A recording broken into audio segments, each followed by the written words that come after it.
మనం గ్రైండ్ చేసుకున్న పొడిలో ఈ బెల్లం వేసుకొని ఒకసారి అంతా బాగా కలిసేలాగా కలుపుకోవాలి. ఇలా కలుపుకున్న తర్వాత మళ్ళీ గ్రైండ్ చేసుకోవాలి. చూడండి, గ్రైండ్ చేశాక బెల్లం అంతా కలిసిపోయి ఇలా పొడి పొడిగా తయారవుతుంది.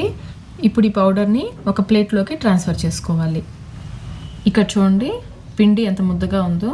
మనం వాడే బెల్లంలో జిగురు ఎక్కువగా ఉంటే పిండిలా ఉంటుంది. ఇక్కడ నేను 1 కప్పు మినపగుళ్ళకి 1/2 కప్పు నెయ్యి తీసుకున్నాను. నెయ్యి మొత్తం ఒకేసారి పోయకుండా ఇలా కొంచెం కొంచెం వేసుకుంటూ ఉండలు చుట్టుకోవాలి. మొత్తం ఒకేసారి పోసేసారంటే పిండి నెయ్యినంతా పీల్చేసుకొని చివరికి వచ్చేసరికి పొడి పొడిగా అయిపోతుంది.